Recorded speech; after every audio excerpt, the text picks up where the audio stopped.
कुछ गाने तो वाकई ऐसे हुए हैं, अगर रफ़ी साहब ना होते ना जाने ये गाने रिकॉर्ड कैसे होते। ये गाना जिसका मैं किस्सा आज आपको बताने जा रहा हूँ, रफ़ी साहब की हिम्मत से ये गाना हम लोगों के बीच आया और आज भी ये गाना अमर है। इस गाने का पूरा किस्सा क्या है आज मैं आपके साथ शेयर करूंगा। दोस्तों, चैनल पर नए तो चैनल को सब्सक्राइब कर लीजिएगा, बेल आइकन भी प्रेस कर लीजिएगा ताकि नोटिफिकेशंस आप तक पहुंचते रहे। नमस्कार, मैं महेश कोहली बॉलीवुड संगीत के सफर से।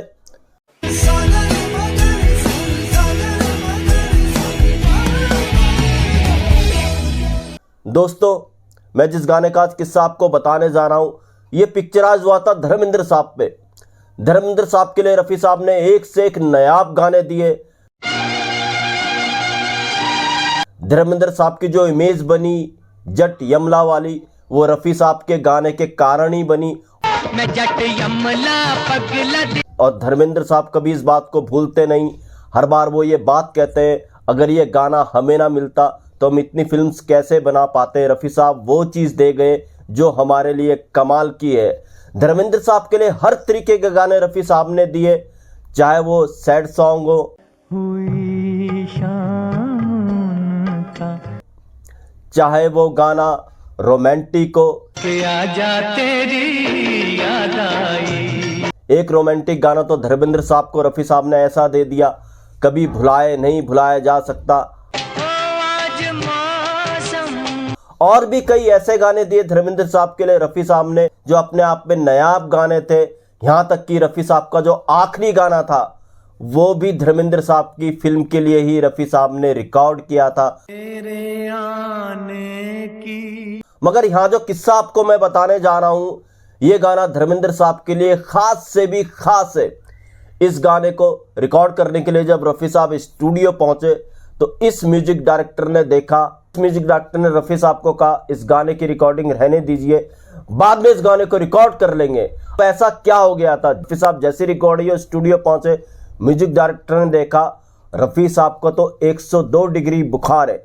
और म्यूजिक डायरेक्टर ने सोचा ये गाना तो हाई पिच का है, इसे रफ़ी साहब कैसे रिकॉर्ड कर पाएंगे इतने बुखार में। मगर रफ़ी साहब थे कि वो कभी नहीं चाहते थे कि किसी प्रोड्यूसर का, डायरेक्टर का, म्यूजिक डायरेक्टर का नुकसान हो। और उस समय रफ़ी साहब बहुत बिजी सिंगर थे। रफ़ी साहब ने सोचा अगर इस गाने को उन्होंने आज रिकॉर्ड नहीं किया तो ना जाने फिर ये कब गाना रिकॉर्ड हो।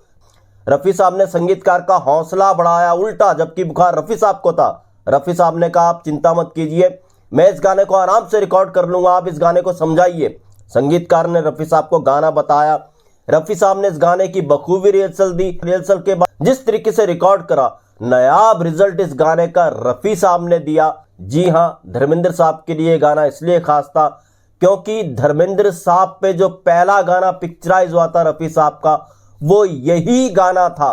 हाई पिच का ये गाना था और ये गाना था, जाने क्या ढूंढती रहती हैं मुझ में आंखें, क्या ढूंढती रहती हैं ये। इसके संगीतकार थे खयाम। खयाम साहब ने भी कई बार ये किस्सा बयां किया है। रफ़ी साहब कितने डेडिकेट रहते थे अपने काम को लेकर के। और वाकई आप सोचिए, इतने बुखार में ऐसी पिच देना कैसे बाजार का दस्तूर। जरा भी इस गाने में पता नहीं चलता, कहीं तनाव महसूस नहीं होता कि रफ़ी साहब को बुखार रहा होगा इस गाने को रिकॉर्ड करते वक्त। और धर्मेंद्र साहब का भी ये फेवरेट गाना है। कई इंटरव्यूज में धर्मेंद्र साहब इस गाने का जिक्र भी करते हैं। तो दोस्तों, ऐसे किस्से में आपके लिए लेकर के आता रहूंगा। महेश कोहली को दीजिएगा इजाजत। Goodbye, good luck and take care.